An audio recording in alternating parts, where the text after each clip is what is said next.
कोई समा है, कोई परवाना है, कोई आशिक, कोई दीवाना है, सब खेलते हैं दिल के साथ, मोहब्बत का तो सिर्फ एक बहाना है, मोहब्बत का सिर्फ एक बहाना है। नमस्कार दोस्तों, आप सभी का स्वागत है आपका अपने यूट्यूब चैनल एक्सपर्ट क्लास में। दोस्तों, मैं एक प्रश्नावली 1.2 को लेकर आया हूं और इस वीडियो में आपको सब क्वेश्चन को सॉल्व करेंगे 1 से लेकर के 3 तक, यानी कि 1 से 3 तक क्वेश्चन है, आपको सभी का हल इसमें मिलेगा।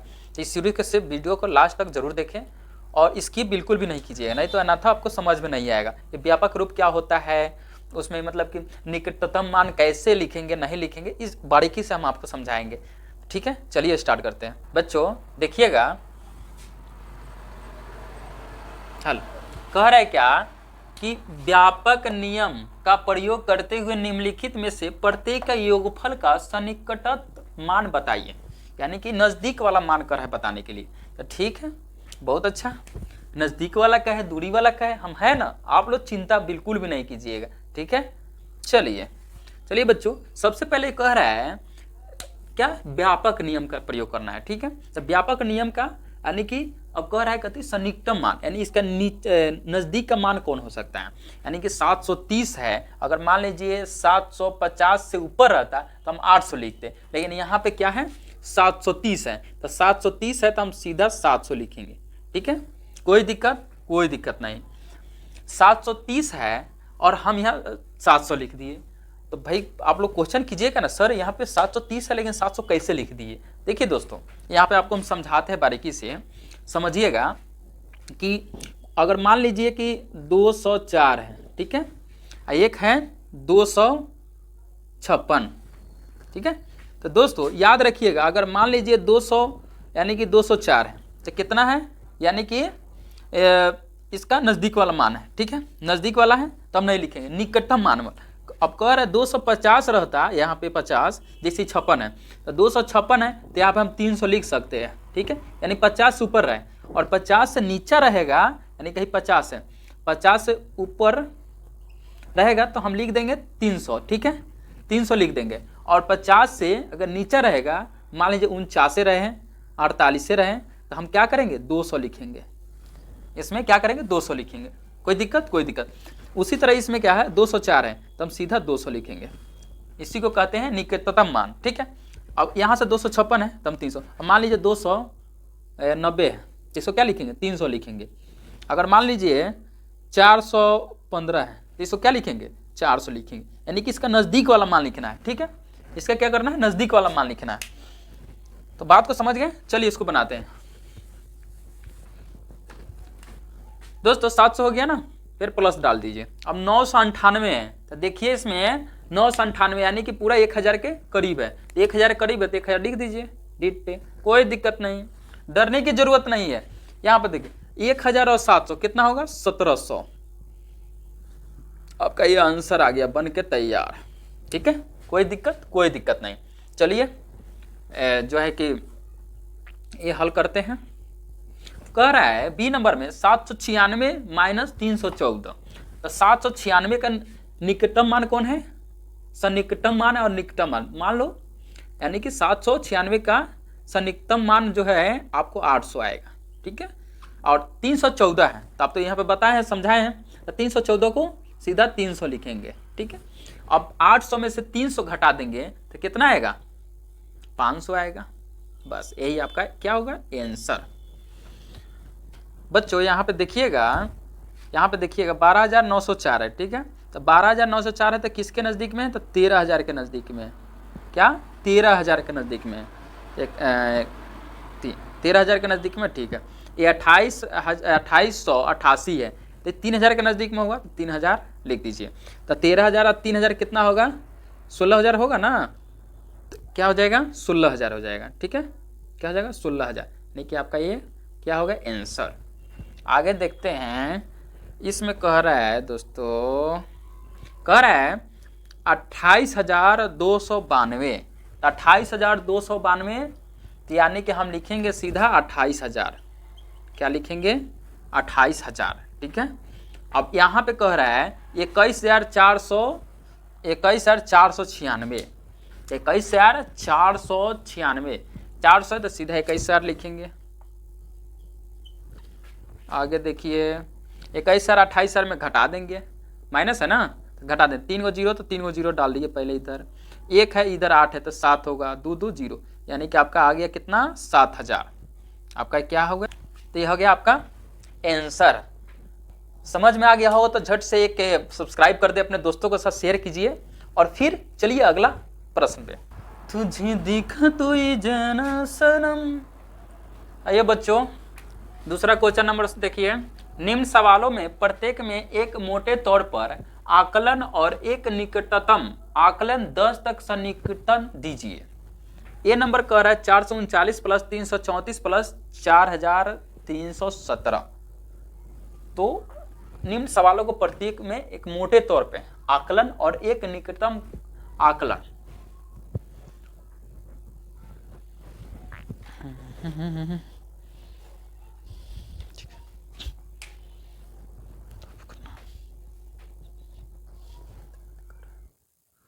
अरे थोड़ा माइक के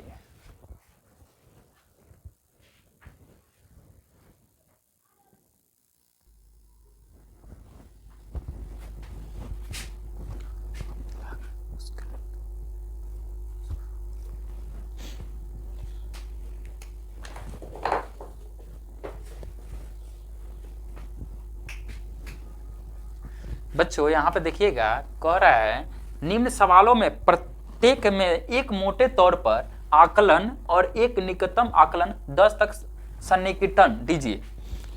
तो ये नंबर कह रहा है हल में 439 प्लस 334 प्लस 4317। तो इसको बारीकी से बनाएं। कह रहा है निकटतम, इसका नजदीक वाला कौन सा संख्या होगा, यानी कि 439, यानी 50 से ऊपर रहता तो हम 500 लिखते, लेकिन यहाँ पे 400 होगा। ठीक है, फिर प्लस 334 है, अगर 350 से ऊपर रहता तो हम 400 लिखते, इसको भी 300 लिखेंगे। फिर प्लस देखिए 317 है, 500 से ऊपर रहता तो हम सीधा 4000 लिखेंगे। 400 प्लस 300 और 4000, तो 4 3 700 और 4000 कितना होगा 4700। कितना हो जाएगा 4700। ये आंसर हो गया। बच्चों दूसरा नंबर जो है इसमें कह रहा है क्या 10 तक सन्निकटम मान। तो 10 तक इकाई और दहाई यानी इसके बीच का सन्निकटम मान क्या होगा, तो यानी कि अगला वाला देखिए 4, यानी कि यहाँ पे देखिए यानी क्या बोलते हैं 39 है, यानी कि 40 के नज़दीक है तो हम 400 कितना लिखेंगे 40 लिखेंगे। उसके बाद प्लस लिखेंगे 334 है तो 34 यानी कि 35 रहता तो हम 40 लिखते, लेकिन 35 है नहीं तो 34 है तो हम क्या करेंगे 330 लिखेंगे। फिर प्लस 4317 है तो 4317 है तो हम लिखेंगे 4317 यानी कि इकाई दहाई तो 17 है तो कितना 20 लिख सकते हैं ना, यानी कि 4 3 2 0। कोई दिक्कत नहीं। अब इसको जोड़ दीजिए आपका आंसर आ जाएगा 0 2 3 5 5 4 9, उसके बाद फिर 0 2 3 5 9, फिर 0 और 4 4 3 7 7 4 है ना, 4 है 1 5, यानी कि 5090 आ जाएगा। एगो ए आंसर हो गया। ठीक है, यानी कि 2 गो आंसर कह रहा है उसमें। आप चाहें तो यहाँ पे लिख भी सकते हैं डबल आंसर। एक आंसर हो जाएगा आपको 5090 और दूसरा 4700 हो जाएगा। कोई दिक्कत नहीं। उसी तरह ये तीनों बनेगा। तो चलिए इसको बनाते हैं। अब कह रहे हैं हमें 10,08,734 10,08,734 10,08,734। तो इसको क्या करेंगे, कह रहा है क्या निकटतम मान, तो इससे क्या 10 लाख, तो 10,08,734 इकाई दाएं सैकड़ा हजार 10,000 लाख, यानी सॉरी 10 लाख करे लाख है, इकाई दाएं सैकड़ा हजार 10,000 लाख है तो 1 लाख कितना है 8,734, यानी कि अगर 50,000 से ऊपर रहता तो हम यहाँ 2 लाख लिखते, लेकिन यहाँ पे हम कितना लिखेंगे 1 लाख। 1 लाख बच्चों, ये तो 1 लाख हो गया माइनस कह रहा है 47,599, तो किसका नजदीक है यानी 48,000 के नजदीक है, तो लिखेंगे 48,000। अब इसको क्या करेंगे घटा देंगे, यहाँ पे घटा दीजिए, लिख दीजिए। तो 3 जीरो है तो 1 2 3 जीरो, उसके बाद 1 2 1 2, तो इसमें 8 एक हासिल दिया, 10 में से 8 गया तो 2, उसके बाद 9 9 में से 4 गया तो 5, बस 9 में से 4 गया तो 5, यानी कि पूरा 52,000 हो जाएगा। देखो आंसर तो आपका ये हो गया। अब कह रहा है इकाई दहाई, इकाई दहाई, तो लिखिए ये 34 है। अगर मानिए अब 35 रहता तो हम कितना लिखते, 40 लिखते, लेकिन ये 34 है, 35 से ऊपर आता तो हम 40 लिखते, अब 35 से नीचे है तो हम 30 से लिखेंगे। फिर माइनस 47 599 है, तो 99 है तो क्या 100 के करीब है तो लिखेंगे 600। कोई दिक्कत, कोई दिक्कत नहीं। इसको अब आंसर लिख दीजिए। एक आंसर आपका ये हो गया, एक आंसर आपका ये बन के आ जाएगा। तो घटा दीजिए, 0 का 0 ये 3 हो जाएगा, 7 में से 6 गया तो 1 हो जाएगा, 8 में से 7 गया तो 1 हो जाएगा, और 10 में से 4 गया तो 6, यानी 61,130। क्या होगा, 61,130 आंसर आएगा। चलिए सी नंबर बनाते हैं, उसी के चलते थोड़ा सा दिक्कत करना पड़ रहा है। चलिए ये 2 क्वेश्चन बच गया है, इसको सॉल्व करते हैं। तो यहाँ पे लिखिए, कह रहा है 8,325 है, यानी कि अगर यहाँ 500 रहता तो हम 9,000 लिखते, लेकिन यहाँ पे क्या लिखेंगे 8,000 माइनस 4,991 है, यानी कि 991 यानी 500 के नज़दीक में, तब 500 लिखिए, बराबर कितना हो जाएगा, दोनों 5 3 यानी कि आपका 3,000 ना, यानी कि सॉरी 5 3 सीधा कर देते हैं।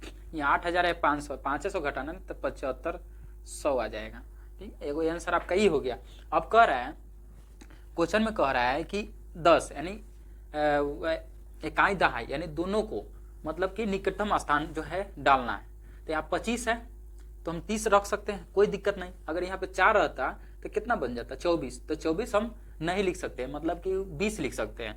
यहाँ पे हम आपको 30 लिख सकते हैं, ठीक है। तो 83 30 लिखिए, फिर माइनस 491 है तो कितना है 90 का नज़दीक है, तो उसी तरह 490 लिखिए। बच्चों यहाँ पे घटा दीजिए, इसको क्या कीजिएगा, 0 के 0 लिख दीजिएगा, 13 में से 9 गया तो 4 लिख दीजिएगा, उसके बाद क्या होगा 12 में से 4 गया तो 8 लिखिएगा, 7 बच जाएगा, यानी 7840, यानी कि यहाँ पे लिख दीजिए 75 और 7840, आपका यही जो है आपका आंसर आ जाएगा। डी नंबर बनाइए, इसमें भी उसी तरह करना है, जल्दी से बनाइए। 11,000 10,000 लाख, लाख है ना, 4,89,300, यानी कि हम 5 लाख अवश्य लिख सकते हैं। लिखने में कोई कंजूसी नहीं कहीं कि 5 लाख के बराबरी आ सकता है, 5 लाख का नजदीक है, नहीं तो हम इसको 4 लाख लिखते, ठीक है। 50 से अगर नीचे रहता तो हम 4 लाख लिखते, 2 2 4 5, 1 2 3 4 5 माइनस। अब यहाँ पे देखिए कह रहा है 48,365, 48,000 यानी 5,000 के 5 लाख मतलब सॉरी 50,000 के जो है बगल में। तो यहाँ पे देखिए 48,365, यानी कि 365 नहीं लिखेंगे, सिर्फ 48,000 लिखेंगे। कितना लिखेंगे 48,000। अब इसको घटा दीजिए, आप क्या कीजिए घटा दीजिए, ठीक है। घटा दीजिएगा, 3 गो 0 इधर हो जाएगा, फिर एक हासिल दिए 12 तो 2 हो जाएगा, उसके बाद ये बचेगा 9 में से 4 गया तो 5 बचेगा, और ये 4, यानी कि 4 5 2 1 2 3, एक ए आंसर हो गया 45,000 जो है ना 4,52,000 हो जाएगा, ठीक है। आगे देखिए कह रहे इकाई और दहाई, तो क्या है 48 से 50 के नज़दीक, तो लिख दीजिए 48 9 3 50, उसके बाद 65 कितना है 70 के रुपये में, तो 48 3 70, इसको घटा दीजिए, कितना आएगा, इधर घटाइए, 0 का 0, 7 में 1 हासिल, 15 में से 7 गया तो 7 5 12, 7 है, यानी कि 8 7 15, 8 बचेगा, उसके बाद ये बचा 2 12, 12 में से 3 गया तो 9, उसके बाद ये 8 बचेगा, 8 में से 8 गया तो 0, उसके बाद 4 है तो 4 गया तो 4 बचेगा, इधर बच गया 4, 44,980, यानी कि एक हो जाएगा आपका आंसर इतना, और एगो 44,980। मेरे प्यारे बच्चों ये यहाँ पे ध्यान दीजिएगा, 3 नंबर जो क्वेश्चन है कह रहा है व्यापक नियम, जो फर्स्ट नंबर क्वेश्चन आप बनाए हैं उसी तरह आपको तीसरा नंबर भी क्वेश्चन बनाना है। अगर आपको बनाने आ जा रहा है तो आवश्यक बना लीजिए, नहीं तो वीडियो पूरा देख लीजिए और समझ लीजिए और अच्छा से रिवीजन कर लीजिएगा, तभी आपको अच्छी तरह समझ में आएगा। तो इसको देखिए और बहुत बारीकी से समझने की कोशिश कीजिए हम क्या बताने वाले हैं। तो यहाँ पे दोस्तों कह रहा है क्या, व्यापक नियम, जो पहले ही जैसा नियम लगाना है, ठीक है। इसके निकटतम देखना, इसका निकटतम वाला जो है कौन है, तो 578 है, यानी कि 600 करीब है तो 600 लिखेंगे, गुना 161 यानी कि 200 करीब में है, यानी 50 ऊपर है तो हम 200 लिखेंगे। अगर यही 50 से नीचा रहता है, 61 है ना, तो 50 अगर नीचा रहता है तो हम 100 लिखते हैं। 6 दूना 12, 2 2 4, 1 2 3 4, यही आपका दोस्तों आंसर आ गया। बी नंबर का हल कीजिए, उसमें भी देखिए 281 है। अगर मान लीजिए 500 से ज्यादा रहता है, यहाँ पे 281, अगर 500 से ज्यादा रहता तो आप यहाँ पे क्या 6000 लिख सकते थे, लेकिन हम आपको हम 5000 लिखेंगे। गुना कर दीजिए 349 यानी कि 3491 है, 491 यानी कि 500 पर रहता तो हम जरूर लिखते, लेकिन हम 3000 लिखेंगे। 5 3 15, 2 3 4 5 6, 1 2 3 4 5 6, ठीक है। ये आपका क्या हो गया, आंसर आ गया। चलिए यहाँ पे सी नंबर, इसको बनाते हैं। ये में कह रहा है 1291, उसी तरह चलिए 91 1291 यानी 1300 करीब में है क्या, तो यहाँ 1300 लिखेंगे। गुना 592 है तो यानी कि किसका 600 करीब में है तो 600 लिखता है। 13 छक 1 2 3 4, आपका ये आंसर आ गया। कोई दिक्कत नहीं, ये सब तो बहुत आसान है। एक क्वेश्चन बना लीजिए, समझ लीजिए, सब बनाते जाइए। 29 है, यहाँ पे देखिए 92 है ना, यानी 500 रहता तो हम 10,000 लिखते, लेकिन है नहीं तो हम इसको कितना 9000 लिखेंगे। गुना 29 है ना, तो 30 के करीब में तो 30 लिख दीजिए, कोई दिक्कत नहीं। 30 है 9 तिरका 27, 3 को 1 4, 1 2 3 4, आपका यही आंसर आ गया। जीना है हंस के हमें जिंदगी का वो पल, कोई ना जाने कहाँ क्या होगा खुशियों का पल, रब रोज जो चाहे वही होना है, आदमी खिलौना है, आदमी खिलौना है। दोस्तों वीडियो अगर अच्छा लगा हो तो वीडियो को लाइक और शेयर और सब्सक्राइब कर दे। दोस्तों बहुत दिन से देख रहा हूँ कि वीडियो को आप लोग लाइक नहीं करते, शेयर नहीं करते, क्या मेरा वीडियो अच्छा नहीं है? अच्छा नहीं तो अनलाइक तो भी कर दीजिए ना, वीडियो को बिल्कुल भी ना देखिए। अगर आपको समझ में नहीं आ रहा है ना तो अनलाइक जरूर कीजिएगा, लेकिन कीजिएगा अगर वीडियो थोड़ा भी समझ में नहीं आया होगा। दोस्तों इतना मेहनत करते हैं, एक तो लाइक और सब्सक्राइब बनता है ना, बहुत मेहनत लगता है। हम आपके सामने कोई नहीं, आप लोग ही हैं जो हमको सपोर्ट करेंगे तो हम आगे बढ़ रहे हैं, उससे मोटिवेशनल हम लोग को मिलता है एक आपको लाइक से। चलिए अगर हमारे वीडियो अच्छा लगा हो तो जय हिंद जय भारत। फिर मिलते हैं नेक्स्ट वीडियो में, अगला वाला में। तैयार रहिएगा, जल्द अगला वाला जो है नेक्स्ट वीडियो आएगा तो उसके लिए तैयार रहिएगा, कॉपी कलम लेकर बैठ जाइएगा। तो जय हिंद जय भारत।